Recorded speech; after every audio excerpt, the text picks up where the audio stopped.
Vamos al espacio de la entrevista en Noticiero Hechos. Hoy conversamos un tema importante referente a las pensiones, modificaciones y reformas que están entrando en vigencia y también análisis que se llevan en la Asamblea Legislativa. Y para conversar de ese tema, hoy nos acompaña acá en Noticiero Hechos Paz Cetino, que es representante del Movimiento por una Pensión Digna. Muy buenas tardes. Buenas tardes, un placer, estamos a la orden. Bueno, iniciando con lo último, hay dos reformas que hoy entran en vigencia, aunque eso no significa que a partir de ahora se haga efectiva la devolución de dinero, por ejemplo, de las personas cotizantes, pero hoy entraron en vigencia por lo menos para que ya inicie el mecanismo de su aplicación o el análisis del mecanismo de su aplicación. Iniciemos con la primera, por ejemplo, el caso de las personas con enfermedades terminales, que esta reforma establece plazos, periodos y tiempos para que las personas puedan hacerse de sus ahorros. Efectivamente, esta reforma, lo que han hecho con esta reforma es agilizarla, porque en la reforma previsional del año 17 ya contenía la posibilidad de que las personas con enfermedades terminales e incapacitantes pudieran retirar sus fondos de la cuenta individual. Lo que sucedía es que existe una comisión técnica que da los dictámenes y esa comisión nunca operó efectivamente y eso alargaba mucho el tiempo. Entonces los diputados de la comisión especial que estudia el tema de pensiones, lo que hicieron es ponerle términos de tiempo a esa comisión para que dé los dictámenes y que el interesado pueda retirar de manera ágil su dinero que tiene en cuenta individual. Antes, ¿cómo estaba y cómo queda luego de la reforma? Bueno, podía tardar años esperándose el dictamen de la comisión técnica, la que dictaminaba el grado de discapacidad del individuo. Entonces, como eso era demasiado tardado, los trámites nunca, hubieron personas que murieron y no pudieron retirar su dinero. Entonces la Asamblea lo que hizo es ponerle términos, ponerle tiempo a esa comisión para que dé los dictámenes y por consiguiente agilizar la entrega del dinero de la cuenta individual de estas personas. Son 15 días hábiles, entiendo. Son 15 días hábiles. Para que las personas puedan obtener ese dinero, pero deben presentar el certificado médico. Sí, es el dictamen de la comisión técnica que dicta la discapacidad o el nivel de discapacidad que tiene la persona. Ahora, también está la otra reforma que también entra en vigencia este día y que muchas personas también están preguntando sobre ese tema. Por ejemplo, para que los salvadoreños que residen en el exterior puedan retirar sus ahorros. Esto ya se venía contemplando o ya se había incluido, pero de una forma diferente y que de acuerdo a interpretación de los diputados que aprobaron esto, viene a facilitar para que los salvadoreños hagan este procedimiento. Sin embargo, aún falta establecer un mecanismo. También esa reforma ya estaba contemplada en lo que se trabajó en el año 17. Lo que sucedía es que había un impasse. La ley decía de que para la persona que residía en el extranjero, para poder retirar sus fondos de su cuenta individual, tenía que renunciar a la nacionalidad. Entonces, porque la ley hablaba de extranjeros y para tener esa categoría de extranjero había que renunciar a la nacionalidad. Eso es lo que han quitado los diputados. Hoy no necesitas o no se necesita renunciar a la nacionalidad, sino que lo que se necesita es comprobar arraigo, que vivo en otro país, que tengo estabilidad en otro país y que por consiguiente no voy a regresar a El Salvador a hacer presión por pensión. En ese sentido, sí, para operativizar esto se requiere que se emita un reglamento por parte del Banco Central de Reserva y eso va a tardar algunos días, pero se busca agilizar. Siempre nosotros como movimiento, como Mesa de Trabajo por una Pensión Digna, siempre dijimos que todas esas cosas se podían agilizar a través de reglamentos, no necesariamente necesitábamos reformas de ley. Las reformas de ley se necesitan para otras cosas más importantes que esta. Y de acuerdo a esta reforma y el estudio que ustedes han realizado, los salvadoreños en el exterior deben demostrar que, por ejemplo, están de manera legal en otro país. Exactamente, que demostrar arraigo quiere decir, significa de que la persona vive en este país, que tiene algún, ¿cómo se llama?, grado de residencia, que pertenece ahí, que va que trabaja ahí, que por consiguiente ese lugar donde se encuentra ese país le va a ofrecer el beneficio de la pensión. Ahora, luego de conocer estas dos reformas, entiendo que ustedes como Movimiento por una Pensión Digna también han analizado estas modificaciones y cómo lo ven. ¿Es esto lo que se necesita o qué proponen ustedes? A ver, yo siempre he dicho y mi organización siempre hemos sostenido que la comisión ad hoc que estudia el tema de pensiones ha empezado y se ha ido por las ramas. En efecto, estas reformas son importantes, pero no son las reformas que van a impactar a una buena cantidad de trabajadores. Son mínimas. Imagínese usted, las personas que viven en el extranjero, si aprueba la reforma hoy, puede entrar en vigencia hoy, pero solo para viajar a El Salvador, a venir a reclamar ese derecho, no está tan fácil. Los que están en Canadá, los que están en Europa, hoy viajar de un país a otro, de un continente a otro, es muy difícil por todas las medidas que se están implementando. Va a impactar en grupos pequeños de población. Son importantes, no hay que decir que no, son importantes. Pero la comisión ad hoc sigue retrasando la reforma de fondo. La que va a beneficiar a la gran mayoría de trabajadores, que es reformar el artículo 16 de la Ley del Sistema de Ahorro para Pensiones para modificar la fórmula de cálculo de las pensiones de los trabajadores, porque a decir verdad, hoy están entregando pensiones de hambre, pensiones de miseria. Y aprovecho para decir, ya hay otra propuesta bastante estructurada con estudio actuarial que la hizo el Observatorio de Políticas Públicas de la Universidad Francisco Gavidia, que fue presentada la semana pasada, que es una propuesta que a nosotros nos parece que tiene suficientes similitudes con la propuesta que nosotros hemos presentado. ¿Y cómo debería ser esa fórmula, por ejemplo, de cálculo? Bueno, nosotros como Mesa de Trabajo por una Pensión Digna hemos dicho que necesitamos aumentar las pensiones de los trabajadores. Y para aumentar las pensiones de los trabajadores necesitamos hacer dos cosas.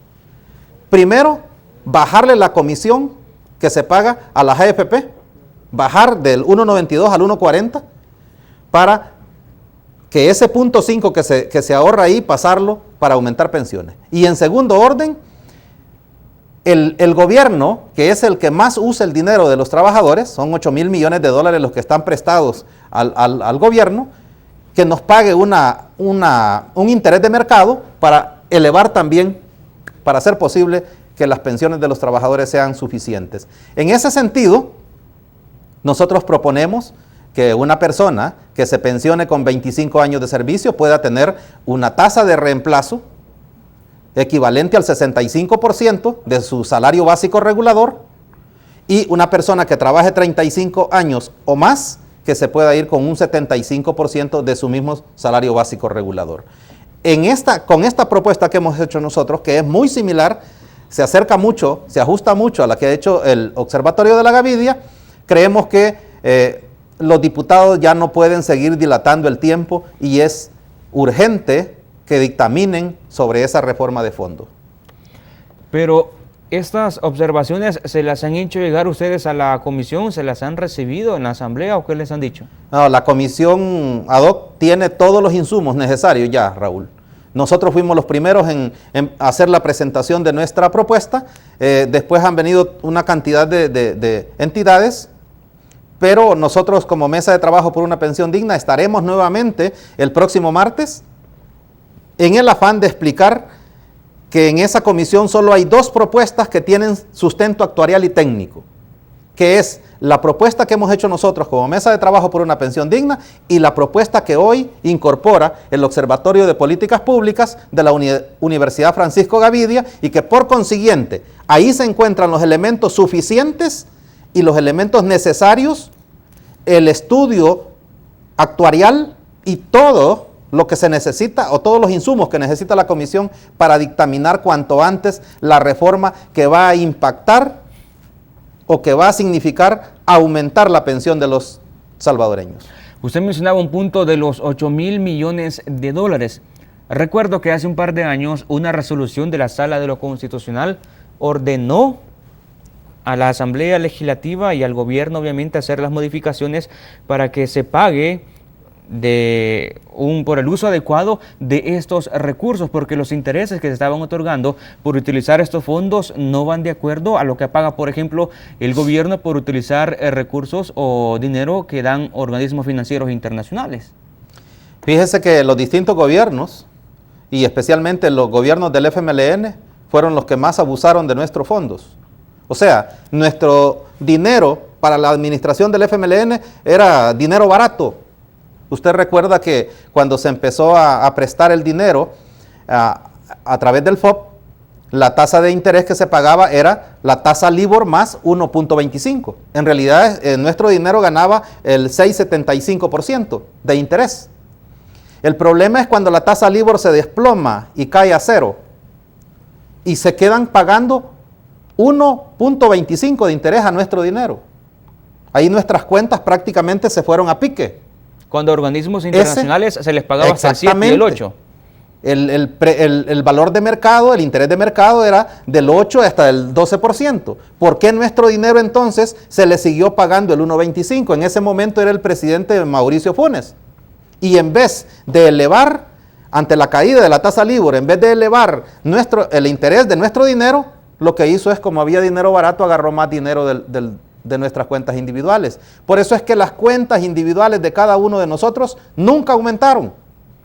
Primero, porque las AFP se ha ido mucho dinero del que nosotros ahorramos para pagar la comisión alta de las AFP. Y por el otro lado, los gobiernos agarrando nuestro dinero pagándonos intereses ínfimos. Lógicamente llegamos a nuestros años de pensionarnos con cuentas individuales muy, muy bajas, y nuestras pensiones son relativamente bajas. Eso es lo que nosotros necesitamos, que esta comisión, que esta clase política, hombre, deje de estar jugando tanto con este tema y que no lo pretendan alargar más de lo que lo han hecho. Y en la propuesta que ustedes tienen, que establecen que se mantengan las AFP o crear un nuevo instituto, por ejemplo. A ver, para ser franco, Raúl, no están dadas las condiciones políticas para desmontar el sistema privado de pensiones. Uno debe ser muy realista. Los sindicalistas debemos ser muy, muy serios y muy responsables cuando hacemos lucha en beneficio de los trabajadores. Este momento político no es suficiente para desmontar el sistema privado de pensiones. Necesitamos otro momento político. Hoy por hoy, ante esta condición política que vivimos, para lo único que da es para hacer una reforma al sistema de pensiones actual. Y la reforma de 2017 quiere decir que no funcionó. No, esa reforma, eso no fue una reforma de pensiones, esa fue una reforma fiscal. Lo que logró la administración del FMLN en ese momento es no caer en el impago. Y agarró el dinero nuestro, se quitó la responsabilidad que tenía el gobierno en ese momento y creó las cuentas de garantía solidaria para que de nuestro dinero se pagaran las responsabilidades que le tocaba pagar al gobierno. En ese sentido, yo espero que la comisión ad hoc ya deje de darle largas a esto y que a partir del martes, el martes se han declarado en una jornada, en el primer taller ampliado para discutir a fondo la reforma que es la que los trabajadores esperamos. La reforma del artículo 16 de la Ley del Sistema de Ahorro para Pensiones para modificar la fórmula de cálculo de las pensiones. Por ahí podría iniciar la reforma que ustedes están planteando en este momento, ya que, como lo menciona, de acuerdo a lo que ustedes han analizado, el momento político no está dado para hacer la transformación como ustedes proponen que se debería hacer. Yo creo que el momento político, lo repito, da únicamente para reformar la ley que se tiene. Será en otro momento, en un momento político diferente, donde se decida transitar de un sistema privado a un sistema público. Ahora, hay que ser muy claros. Nosotros no estaríamos interesados en hacer un sistema eminentemente público como existió con el INPEP, como existió con el Seguro Social. Acuérdense que los niveles de corrupción ahí fueron también espantosos. No, lo que estamos proponiendo es que se cree un ente autónomo donde los trabajadores tengan también participación, porque donde estemos nosotros representados, por lo menos vamos a alertar cuando se den esos vicios de corrupción y cosas por el estilo, porque son nuestros dineros los que están en juego. Hay varias preguntas. Por ejemplo, de acuerdo a lo que ustedes han planteado, la pensión mínima de un salvadoreño, ¿cuál debería ser? Porque si vamos en la actualidad hablamos de 206, 207 dólares y los descuentos también. Pero ¿cuál debería ser la pensión que ustedes plantean? Fíjese que la mesa de trabajo por una pensión digna, esa variable no la trabajó. Sí, la ha trabajado el Observatorio de la Universidad Francisco Gavidia. Ellos hacen una propuesta de aumentar un porcentaje anual a la pensión digna. En realidad, nosotros no lo discutimos porque la modificación de la pensión mínima siempre ha estado a cargo del Ministerio de Trabajo a través del Consejo Superior de Trabajo. Eso ha sido así históricamente. Lo cierto, Raúl, es que nosotros tenemos una pensión mínima que no suple en lo absoluto las necesidades de la gente. Con 207 dólares aquí nadie sobrevive. Entonces, la pensión mínima por lo menos debería ser el salario mínimo. Por lo menos debería ser el salario mínimo. Entonces, ahí sí se requiere también una fuerte o un esfuerzo especial del gobierno. Tiene que aparecer la mano solidaria del Estado para esta variable de la pensión mínima. Sabemos también que usted pertenece al sector docente, organizado, y hablando del tema pensiones, ya hemos consultado esto anteriormente en otras entrevistas, pero en la actualidad, ¿cómo se encuentra este sector en este momento hablando de las pensiones? En una situación difícil, porque el magisterio no escapa a otros sectores. El magisterio está envejecido, está enfermo y no puede pensionarse. Hay más de 5.500 personas que ya docentes que ya cumplieron la edad y el tiempo de servicio para pensionarse. Más de 5.500. Y no lo hacen porque, hombre, si hoy ganan $1,000, les dan 207 dólares de pensión. Cuando a las personas que se pensionaban antes del 17, que terminaba con $1,000, le daban 700 dólares o hasta 800 dólares. En ese sentido, ¿qué es lo que ha pasado? Hay personas que se han mantenido, que se mantienen en los trabajos, están envejecidos y ahora la situación se complica más porque la pandemia los vuelve mucho más vulnerables y lo más complicado va a ser cuando tengamos que estar frente a los niños. Eso va a ser mucho más riesgoso, no solo para los niños, sino para las personas adultas mayores que forman parte de este magisterio. Creo que en la medida que se reforme el sistema de pensiones, también vamos a remozar toda la flota de trabajadores, no solo en el Ministerio de Educación, sino en todos los ministerios. Y por ejemplo, que estas 5,000 personas, por estas afectaciones que se tienen, también se podría estar generando otro impacto. Por ejemplo, para que nuevos docentes puedan tener acceso al sistema público de educación, que puedan tener una plaza, pero debido a que las personas no se pueden pensionar, también se estaría afectando eso. Ah, claro que sí. Si usted, bueno, nosotros que le damos seguimiento a las redes, hay una página ahí destinada exclusivamente a maestros. Mire, ahí ya se empieza a dar el conflicto de interés entre los jóvenes que no pueden ingresar al magisterio y voy a decirlo así, los envejecidos que no queremos salir del magisterio. Porque no se pueden jubilar. Porque por el cuello de botella que está ahí. Entonces, ¿qué es lo que tiene que hacer el Estado ahorita? Porque no es lo mismo, Raúl, estar después de 60 años, hombre, y 55 las mujeres detrás de un escritorio, a estar frente a un grupo de alumnos de 35, 40 alumnos, como es la escuela pública. Entonces, yo creo que debemos inyectarle un poco de sangre joven, como decimos, y nueva energía a este magisterio, pero para eso necesitamos la reforma de pensiones cuanto antes. ¿Qué han planificado ustedes como movimiento por una pensión digna en los próximos días? ¿Qué han planificado? ¿Qué acciones van a realizar? Porque también en las últimas semanas los hemos visto bien activos en los alrededores de la Asamblea Legislativa. Bueno, es que a nuestro entender, el tema de la problemática de pensiones llegó a su punto culminante. Ya no soporta más. La presión social está fuerte. Nosotros el día martes como mesa de trabajo haremos quizás, no sé si el último planteamiento a esta comisión para esperar que ellos luego, más temprano que tarde, dictaminen la reforma de fondo. Y yo esperaría que los diputados, y especialmente los diputados de la comisión ad hoc, que actúen con mucha responsabilidad, que actúen con mucha responsabilidad, que piensen en la vida de la gente y que piensen en esos 3.500 salvadoreños que ya se pensionaron después del año 17 y que están viviendo con $184 su vejez. A ese contingente, para ese contingente de gente, es mucho más importante la reforma, porque en la medida que se haga la reforma, se les va a ajustar su pensión.